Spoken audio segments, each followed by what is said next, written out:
تو پھر اللہ سینہ تنگ کر دیتا ہے کس کے لیے کہ جو ماننے کو ہی تیار نہیں ہوتے، یا یاد کرنے سے قاصر ہو جاتے ہیں، یا عمل سے رک جاتا ہے، یا بیان کرنے سے اپنا دل تنگ کرتا ہے، اس کو اللہ تعالیٰ اس کا سینہ تنگ کر دیتا ہے۔ اسی طرح اللہ تعالیٰ ایمان نہ لانے والوں پر پھٹکار ڈالتا ہے، اور یہی تیرے رب کا سیدھا راستہ ہے۔ ہم نے نصیحت حاصل کرنے والوں کے واسطے ان آیات کو صاف صاف بیان کر دی، ان لوگوں کے واسطے، ان کے رب کے پاس سلامتی کا گھر، اور اللہ تعالیٰ ان سے محبت رکھتا ہے ان کے اعمال کی وجہ سے۔ جس وقت اللہ تعالیٰ تمام خلائق کو جمع کریں گے، اے جماعت جنات کی، تم نے انسانوں میں بڑا حصہ لیا، اور جو انسان ان کے ساتھ تعلق رکھنے والے تھے وہ اقرارن کہیں گے اے ہمارے پروردگار، ہم میں ایک نے دوسرے سے فائدہ حاصل کیا، تو ہم اس معین میعاد تک آپ پہنچے جو آپ نے ہمارے لیے معین فرمائی تھی، یعنی قیامت۔ اللہ تعالیٰ سب کفار جنہوں ان سے فرمائیں گے تم سب کا ٹھکانہ دوزخ ہے، جس میں ہمیشہ ہمیشہ کو رہو گے۔ ہاں اگر اللہ تعالیٰ ہی کو منظور ہو تو دوسری بات ہے، بے شک آپ کا رب بڑی حکمت والا، بڑے علم والا ہے۔ اور اسی طرح ہم بعض کفار کو بعض کے قریب رکھیں گے ان کے اعمال کے سبب۔ اے جماعت جنات کی اور انسان کی، کیا تمہارے پاس تم ہی کے پیغمبر نہیں آئے تھے جو تم سے میرے احکام بیان کیا کرتے تھے، تم کو اس آج کے دن کی خبر دیا کرتے تھے؟ وہ سب عرض کریں گے ہم اپنے اوپر اپنے اس جرم کا اقرار کرتے ہیں، اور ان کو دنیاوی زندگانی نے بھول میں ڈال رکھا ہے، اور یہ لوگ مقرر ہوں گے کہ وہ کافر تھے۔ یہ اس وجہ سے کہ آپ کا رب کسی بستی والوں کو کفر کے سبب ایسی حالت میں ہلاکت نہیں کرتا کہ اس بستی کے رہنے والے بے خبر ہو۔ ہر ایک کے لیے درجے ہیں ان کے اعمال کے سبب، اور آپ کا رب ان کے اعمال سے بے خبر نہیں ہوتا، اور آپ کا بالکل غنی ہے رحمت، اگر وہ چاہے تو سب کو اٹھا لے تمہارے بعد، جس کو چاہے تمہاری جگہ آباد کر، جس کو جیسا کہ تم کو ایک دوسری قوم کی نسل سے پیدا کی، جس چیز کا تم سے وعدہ کیا جاتا وہ بے شک آنے والی چیز ہے اور تم عاجز نہیں کر سکتے۔ آپ فرما دیجئے اے میری قوم تم اپنی حالت پر عمل کرتے رہو، میں بھی عمل کر رہا ہوں، سو اب جلدی تم کو معلوم ہوا جاتا ہے کہ اس عالم کا انجام کار کس کے لیے نافع ہوگا۔ یہ یقینی بات ہے کہ حق تلفی کرنے والوں کو کبھی فلاح نہ ہوگی۔ اللہ تعالیٰ نے جو کھیتی اور مواشی پیدا کیے ان لوگوں نے ان میں سے کچھ حصہ اللہ کا مقرر کیا، اور بعض ہم خود کہتے ہیں کہ یہ تو اللہ کا اور یہ ہمارے معبودوں کا، پھر جو چیز ان کے معبودوں کی ہوتی ہے وہ اللہ کی طرف نہیں پہنچتی، جو چیز اللہ کی ہوتی ہے وہ ان کے معبودوں کی طرف پہنچ جاتی۔ انہوں نے کیا بری تجویز نکالی، اسی طرح بہت سے مشرکین کے خیال میں ان کے معبودوں نے اپنی اولاد کے قتل کرنے کا مستحسن بنا رکھا ہے تاکہ وہ ان کو برباد کریں، تاکہ ان کے طریقے کو مضبوط کر دے۔ اگر اللہ تعالیٰ کو منظور ہوتا تو یہ ایسا کام نہ کرتے، اور آپ ان کو جو کچھ یہ غلط باتیں بنا رہے یوں ہی رہنے دیجیے۔ اور وہ اپنے خیال باتیں پر بھی یہ بھی کہتے ہیں کہ یہ مویشی ہیں اور کھیت ہے جن کا استعمال ہر شخص کو جائز نہیں، ان میں کوئی نہیں کھا سکتا، سو ان کو جس کو ہم چاہتے ہیں مواشی اور جن پر یہ سواری اور یا بار برداری حرام کر دی گئی ہے، اور مویشی ہیں جن پر لوگ اللہ کا نام نہیں لیتے، محض اللہ پر افطرا باندھنے کے طور پر۔ ابھی اللہ تعالیٰ ان کو ان کے افطرا کی سزا دے دیتے ہیں، اور یوں کہتے ہیں کہ جو چیز ان مویشیوں کے پیٹ سے نکلتی ہے وہ خالص ہمارے مردوں کے لیے اور ہماری عورتوں پر حرام ہے، اگر وہ مردہ ہے تو اس میں سب برابر ہے۔ اب بھی اللہ تعالیٰ ان کی غلط بیانی کی سزا دے دیتے، بے شک وہ حکمت والا ہے، وہ بڑے علم والا ہے۔ واقعی خرابی میں پڑ گئے وہ لوگ جنہوں نے اپنی اولاد کو محض برائے حماقت بلا کسی سند کے قتل کر ڈالا، اور وہ جو حلال چیزوں ان کو اللہ تعالیٰ نے کھانے پینے کو دین کو حرام کر لیا محض اللہ پر افتتاح باندھنے کے طور پر۔ بے شک یہ لوگ گمراہی میں پڑ کے کبھی راہ پر چلنے والے نہیں، اور وہی اللہ پاک ہے جس نے باغات کے پیدا کیے، وہ بھی جو ٹیٹوں پر چڑھائے جاتے ہیں جیسے انگور، اور وہ بھی جو ٹیٹوں پر نہیں چڑھائے جاتے، کھجور کے درخت و کھیتی جن میں کھانے کی چیزیں مختلف طور پر کی ہوں، زیتون کو اور انار کو باہم ایک دوسرے کے مشابہ ہوتے ہیں اور کبھی ایک دوسرے کے مشابہ نہیں بھی ہوتے، ان سب کی پیداوار کھاؤ جب وہ نکل آئے، اس میں جو حق واجب ہے اس کے کاٹنے کے دن کو دے دیا کرو، اور حد سے مت گزرو، یقیناً وہ حد سے گزرنے والے کو پسند نہیں کرتا۔ اس آیت میں زری زکوٰۃ عشر کا بارے میں ہدایت دی جا رہی ہے، انشاءاللہ ہم اس کو آگے آیت میں پڑھیں گے۔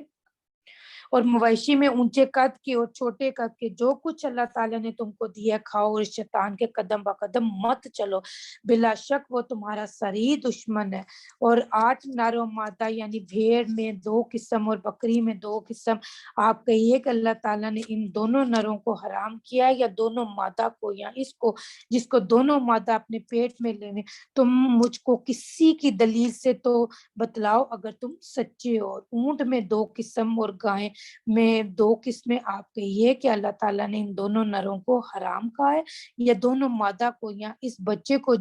جس کو دونوں مادہ اپنے پیٹ میں لیے ہوئے، کیا تم اس وقت حاضر تھے جس وقت اللہ تعالیٰ نے تم کو اس کا حکم دیا؟ تو اس سے زیادہ کون ظالم ہوگا جو اللہ تعالیٰ پر بلا دلیل جھوٹ و تہمت لگائے تاکہ لوگوں کو گمراہ کرے۔ یقیناً اللہ تعالیٰ ظالم لوگوں کو جنت کا راستہ آخرت میں نہ دکھلائیں گے۔ آپ کہہ دیجئے جو کچھ احکام بذریعہ وہی میرے پاس آئے، ان میں تو میں کوئی حرام غذا پاتا نہیں کسی کھانے والے کو جو اس کو کھائے، مگر یہ کہ وہ مردار جانور ہو، یا یہ کہ بہتا ہوا خون ہو، یا خنزیر کا گوشت ہو کیونکہ وہ بالکل ناپاک ہے، یا جو جانور شرک کا ذریعہ غیر اللہ کے نامزد کیا، تو پھر جو شخص بےتاب ہو جائے بشرطیہ کہ نہ تو طالب لذت ہو اور نہ تجاوز کرنے والا، تو واقعی آپ کا رب غفور الرحیم ہے۔ اور یہود پر ہم نے تو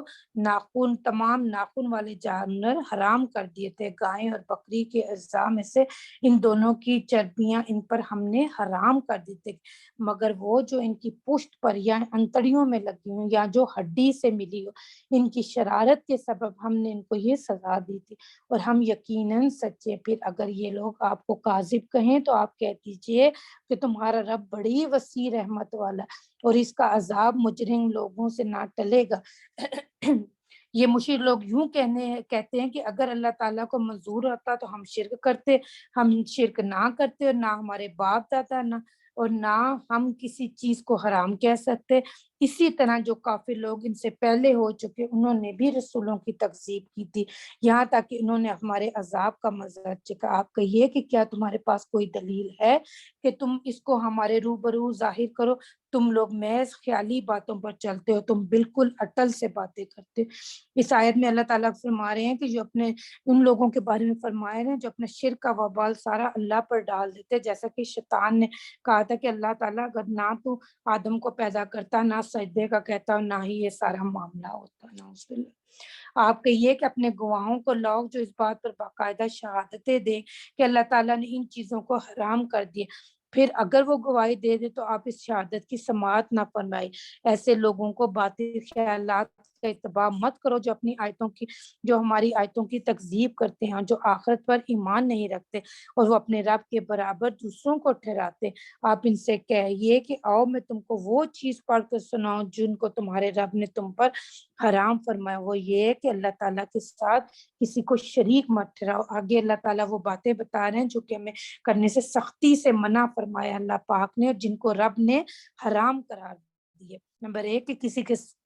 اللہ کے ساتھ کسی کو شریک مت ٹھہراؤ، ماں باپ کے ساتھ احسان کیا کرو۔ نمبر 3 اپنی اولاد کو افلاس کے سبب قتل مت کیا کرو، ہم نے ان کو بھی رزق دیتے ہیں اور ہم ان کو بھی اور تم کو بھی رزق دیں گے۔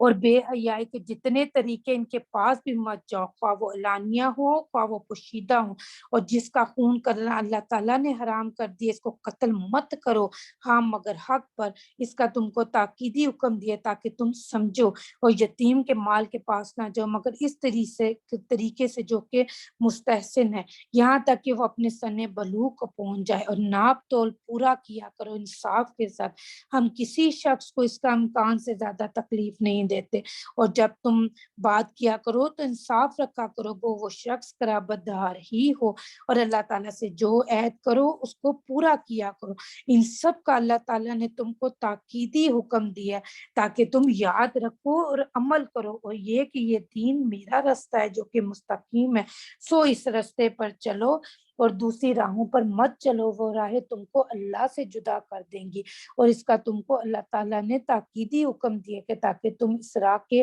خلاف کرنے سے احتیاط رکھو۔ پھر ہم نے موسیٰ کو کتاب دی تھی جسے اچھی طرح عمل کرنے والوں پر نعمت پوری ہو اور سب احکام کی تفصیل ہو، جو رہنمائی ہو اور رحمت ہو، تاکہ وہ لوگ اپنے رب کے ملنے پر یقین لائیں۔ اور یہ قرآن ایک کتاب ہے جس کو ہم نے بھیجا، بڑی خیر و برکت والی ہے، سو اس کا اتباع کرو، ڈرو تاکہ تم پر رحمت ہو۔ کبھی تم لوگ یوں کہنے لگو کہ کتاب تو صرف ہم سے پہلے جو 2 فرقے تھے ان پر نازل ہوئی تھی اور ہم ان کے پڑھنے پڑھانے سے محض بے خبر تھے، یا یوں کہتے ہو کہ اگر ہم پر کوئی کتاب نازل ہوتی تو ہم ان سے بھی زیادہ راہ پر ہوتے۔ سو اب تمہارے پاس تمہارے رب سے ایک کتاب واضح اور رہنمائی کا ذریعہ اور رحمت آ چکی ہے، سو اس شخص سے زیادہ کون ظالم ہوگا جو ہماری آیتوں کو جھوٹا بتلائے اور اس سے روکے۔ ہم ابھی